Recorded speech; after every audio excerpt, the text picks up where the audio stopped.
እሺ ነገ እኮ ዳጣ ልደት ነው። አንቺ ነሽ ለማርታ የነገርሻት? ስጦታ ስጭ ብሎኝ እኮ ነው ያልኳት። መናገር አልነበረብሽም። አሁንም እሳት ላይ እንደቆምኩ መዘንጋት የለብሽም። ማርታ ይህን ነገር ያወቀች ቀን ሁሉም ነገር ያከትምለታል። ሁሉም ነገር እንቅልፍ አነስቶኛል። ጋሼ ልጁን አታየው? በጣም ቆንጆ ልጅ እኮ። አየሁት እኮ። ምንም ቢሆን እኮ ልጅ ነው ጋሼ። አልካድኩም፣ ግን ደግሞ የኃጢአት የበደል ልጅ ነው። ለዚህ ደግሞ ተጠያቂው አንቺ ነሽ። በወቅቱ ልክ ነበርኩኝ ጋሼ። ስህተት የሆነው አሁን ነው። ዳጣ ልጅ እንደሆነች ነበር። ዞሮ ዞሮ የኔ ህይወት ላይመለስ ተበላሽቷል። ግን በመካከላችን ልጆች ነው። እነሱ ካለ ኃጢአታቸው መቀጣት የለባቸው። ተቀጡ እንጂ ጋሼ። ዳጣ እኮ ጠርጥራ ነበረ። ዳታ ድራማ እጅግ በጣም አስገራሚ ሁኔታ ላይ ደረሱ። አሁን ደግሞ ሌላ ታሪክ በዛም አቶ ደረጀ እንግዲህ ሰላምዬ ጋር ሄዶ ልጁን እየሳመ ይገኛል ማለት ነው። አብኤል እና ናታን ደግሞ አብኤል እኔ በጣም ነው የምወድክ እያለች እንግዲህ ውጥር አድርጋ ይዛለች ማለት ነው። ናታን እንግዲህ መሀል ሆኜው ሁለት ሰው ነው የሚወደው። ወዴት እንደሚሄድ ወዴት እንደሚሄድ ግራ ገብቶታል። ነገር ግን እሱ የሚወደው የሚያፈቅራት ዳጣን ነው ማለት ነው። አብኤል እኔ በጣም ነው የምወድክ የማፈቅርክ ታውቃለህ፣ እንደምወድክም ታውቃለህ፣ እኔ ከድሮም ተቀይራለሁ ትላለች። እዚህ ጋር ደግሞ የአብኤል አፍቃሪ እኔ አንቺን አጥቼ እሞታለሁ ይላል። ለዛና ገዜም ደግሞ እዚህ ጋር ፍቅር እያጫወታቸው ነው ማለት ነው። ማሚ እንግዲህ እዚህ ጋር እያፋጠጠች ትገኛለች ናታንን። ምን እያሰብክ ነው? የቢ በጣም ተቀይራለች፣ በጣም ነው የምትወድቅ እያለች ነበረ ማለት ነው። ሰላምዬ እንግዲህ አቶ ደረጀን ጋሼ ለምንድን ነው ብቻዬን የመጣ ይላታል ማለት ነው። እና ታዲያ ከማን ጋር እንዲመጣ ፈልጌሽ ነበረ ይላታል ማለት ነው።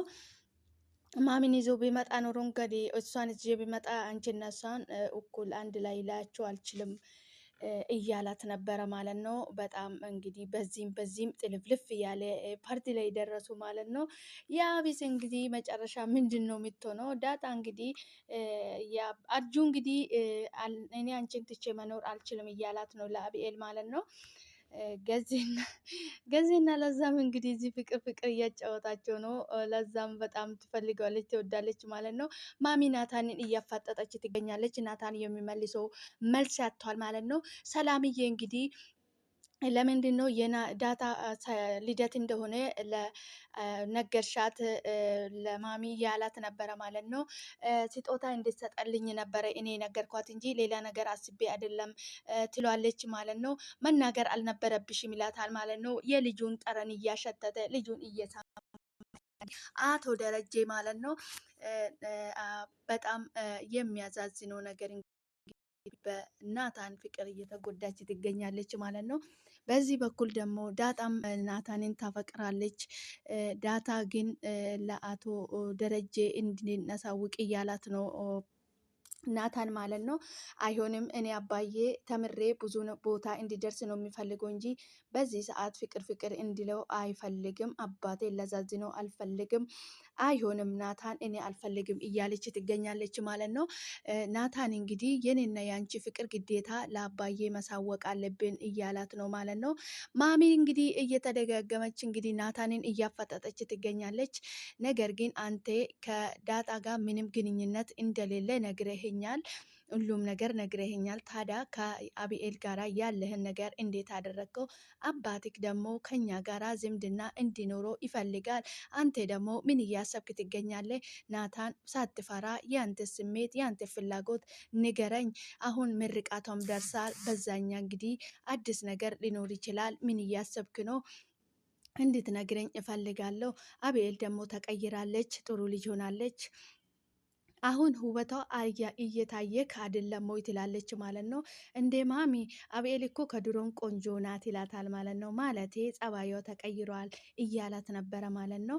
ማሚ ግራ ተጋባች። እንግዲህ ናታን በጣም ፍጥጥ ብዮ ማሚን እየያያት ነበረ፣ መልስ ጠፍቶበት ማለት ነው። ሰላምዬ እንግዲህ አቶ ደረጀ ዛሬ ለዳጣ እናት እንደሆንሽ እነግራታለሁ ምን እንደምትል አላቅም ግን እያላት ነበረ ማለት ነው። እንዴት መጣ ስትለው ዛሬ ለሶስት ነገር ነው የመጣሁት። አንደኛ ነገር የነገርኩሽ፣ ሶስተኛ ደግሞ ልጄ ለማቀፍ ነው የመጣሁት። ወንድ ልጅ ለመውለድ ፍላጎቴ ነበረ። ነገር ግን በዚህ መንገድ አልነበረም መውረድ የፈረግኩት። ምንም መሆን የማልችለው ነገር ነው። በጣም ትልቅ ስህተት ነው የተፈጠርኩት። ሊነግርሽ የሚፈልገው ደግሞ ዛሬ ለሶስት ነገር ነው የመጣሁት። አንደኛ ነገር ለዳጣ አንቺ እናቱ እንደሆንሽ ልነግራት ነው ዛሬ። ሁለተኛ ነገር ደግሞ እኔ ሆነ ነገር እንኳን ቢሆን ሁለት ልጆች ወልጄለታለሁ ብለሽ እንድታስቸግራቸው አልፈልግም ቤተሰቦቼን አላት። ሶስተኛስ ጋሼ ስትለው ልጄን ልስሞ ነው ዛሬ የመጣሁት ላቅፎ ለመጀመሪያም ጊዜ ለመጨረሻም ጊዜ ይላታል ማለት ነው። በዛ ሰዓት እንግዲህ ጋሼ ጎይ ምን አስበ ነው ትላለች ማለት ነው። ሰላምዬ አትሳሳቺ ሰላም፣ ሁሉም ነገር ይፋ ሲወጣ ሁሉም ነገር እንደነበረ እንደማይቀጥል ታውቂያለሽ። ምን እንደሚፈጠር አይታወቅም። ስለዚህ ለሁሉም ነገር ቅድመ ዝግጅት ያስፈልጋል። ሁሉም ነገር ማርቲ ይሄንን ከሰማች ዝም የምትለው እንዳይመስልሽ፣ ዝም ብላ እኔ የምትቀበለኝ እንዳይመስልሽ። ላዩዋ ላይ ማግጬ ከሷ ውጭ ሁለት ልጅ ወልጄ ማርቲዬን ሰምታ ዝም አትለኝም።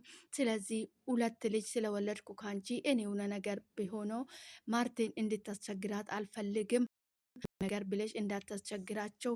ምክንያቱም ይሄ ያደረኩት የኔ ስህተት ነው። በስህተት እነሱ መበጥበጥ የለባቸውም። አንደኛ፣ ሁለተኛ ይሄ ነው። ሶስተኛ ጋሼ ስትለው ልጄን ለመሳም ነው የመጣሁት ለመጀመሪያም ለመጨረሻም ጊዜ ላታል ማለት ነው። እንግዲህ በጣም ግራ እየተጋቡ ጊዜ ላይ ደረሱ ማለት ነው። አቶ ደረጀ እንግዲህ ቆርጦ ደርሰዋል፣ ተነስቷል። እንግዲህ ሁሉንም ነገር ይፋ ለማውጣት ማለት ነው። አብኤል እንግዲህ ያችን ቀን በጉጉት ነው የምትጠብቀው። አንደኛ ነገር እናቷ ላይ ክደት እንደተፈጸመ እናቷ እንድትሰማ ጓጉታለች። ሁለተኛ ነገር ደግሞ አባዬ ለእናቴ እውነቱን የተናገራት ቀን ነው እኔ ታናሽ ኤቴ ብዬ የሚጠራሽ ብላታለች ለዳጣ ማለት ነው። ችግር የለም አብዬ እኔ እወድሻለሁ፣ እኔ ታላቅ ኤቴ ይልሻለሁ፣ አንቺን ባትይኝ ችግር የለም እኔ በጣም ነው የሚወድሽ ትላታለች ማለት ነው። እኔ እሱ ቀን በጉጉት ነው የሚጠብቀው እያለች እንግዲህ አቶ ደረጀ አውጥቶ ለማሚ የተናገራት ቀን እንግዲህ የፈለገም ቢመጣ ወጣም ወረደም እሷ ቀን ነው እኔ ለአንቺ ታናሽ ኤቴ ብዬ ሊጠራሽ የምችለው፣ እስከዛ ድረስ አንቺን እንደዛ ማለት አልችልም ብላታለች ማለት ነው። ናታን እንግዲህ ለማሚ ምን አይነት ቃል እንደሚመልስለት አይታወቅም። በጣም ፍጥጥ ብሎ ማሚን እየያያት ነበረ። ማሚ ደግሞ በጥያቄ እያፋጠጠች ነው። ለናታን የሚመልሰው ጠፍቶበታል፣ ቃሉ ጠፍቶበታል፣ የሚናገረው ጠፍቶበታል። አቢኤልና ናታን ቁጭ ብሎ እያወሩ ዳጣ ትመጣለች ማለት ነው። ዳጣ ስትመጣ እንግዲህ ዝም ዝም አሉ። ምን እያወራችሁ ነበር? አረ ዝም ብለን እያወራን ነበረ ይላታሉ ማለት ነው። በዛ ሰዓት እንግዲህ ስለ ሌላ ነገር እያወሩ ከፊታቸው አነባለች ማለት ነው ዳጣ። ነገር ግን ዳጣ ሁሉም ነገር ታውቃለች። አብኤል ናታንን እንደምትወደው እንደምታፈቅሮ ታውቃለች። ሁሉም ነገር ስለምታውቀው እንደዚህ እያለችኝ ነው፣ ምን ይሻለኛል ብሎ ሀሳብ ሲያቀርብለት ቀለበት አድርግለት አለችው ማለት ነው። በዚህ ሰዓት ናታን በጣም በኮስቶሪ በማለት እንግዲህ ቆይ እኔና ያንቺ ፍቅር ለምንድን ነው ለአባዬ የማንናገረው ስላት እንግዲህ እና አይሆንም አለችው። አይሆንም አንተ አሁን ማድረግ ያለብህ ለአቢኤል የምርቃቷ ቀን ቀለበት አድርግለት። ምክንያቱም በጣም ትወዳለች፣ ታፈቅረሃለች። ኤቴ እንድትጎዳ አልፈልግም ትላለች ማለት ነው። ዳጣ እየወደደችም እያፈቀረችም ቢሆን ለመተው ወስናለች ለኤቷ ስትል ማለት ነው። ምክንያቱም እንግዲህ ሁለት ሴቶች አንድ ወንድ ካፈቀሩ እንግዲህ መቼም ተደራርቦ አያገቡም፣ አንዱ ይተዋል ማለት ነው። ናታን እንግዲህ የናታን ምርጫ ዳታ ናት።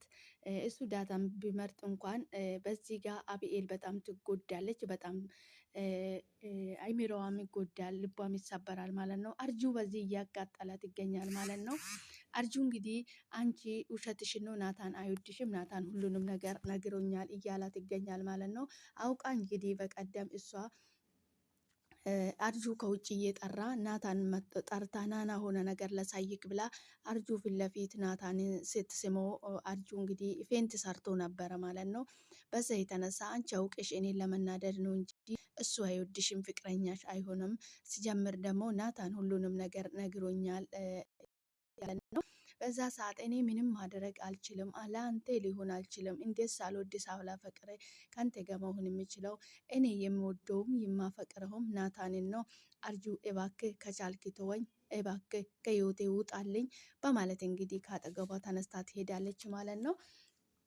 ሰላም ሰላም የተከበራችሁ ውድ ቤተሰቦቼ እንደምን አላችሁልኝ? ደህና ናችሁ ወይ? እናለው ፈጣሪ የተመሰገነ እናንተን በያላችሁበት ቦታ ሰላም እንደምትሆኑልኝ ተስፋ አደርጋለሁ። እንኳን በሰላም መጣችሁልኝ ውድ ቤተሰቦቼ። አብራችሁ ስለምትሆኑ ስለምታበረታቱኝ ከልብ አመሰግናለሁ። ውድ ቤተሰቦቼ ሰላማችሁ ይዛል ሁሉ ይጠብቀን፣ አገራችን ሰላም ያድርግልን። እንኳን ወደ ቤቴ በሰላም መጣችሁ። ሼር፣ ላይክ፣ ሰብስክራይብ በማድረግ አበረታቱኝ። ላይክ አድርጉልኝ። ሰብስክራይብ ያላደረጋችሁ ደግሞ ሰብስክራይብ አድርጉኝ፣ ላይክ አድርጉልኝ። መልካምና ለራኛ የሚጎል ነገር የለም። የማንኛውም ሰው ቪዲዮ ላይክ ሼር ብናደርግላቸው ከኛ የሚጎል ነገር የለም። ለኛ ቻናል ራጡ ጥሩ ነውና ሰላማችሁ ይብዛልኝ። ፈጣሪ ከክፉ ነገር ሁሉ ይጠብቃችሁ። ዳጣ ድራማ እንግዲህ እጅግ በጣም አስተማሪ፣ ብዙ ነገር የሚያስተምረን ምርጥ ድራማ ነው ማለት ነው። አብራችሁ ስለምትሆኑ ስለምትከታተሉኝ፣ ስለምታበረታቱኝ ከልብ አመሰግናለሁ። ቻናላችሁ ላይ ገብተን እነሱንም ሰፖርት እናደርጋቸው። የሚሰራውን ሰው ብናበረታታ ምንም ችግር የለም ማለት ነው። ውድ ቤተሰቦቼ የዛሬ ቆይታ ይሄንን ይመስል ነበረ። በቀጣይ በአዲስ ቪዲዮ እስክንገናኝ ድረስ ቸር ቆዩልኝ። በጣም ነው የምወዳችሁ የማከብራችሁ። ሰላማችሁ ይብዛልኝ።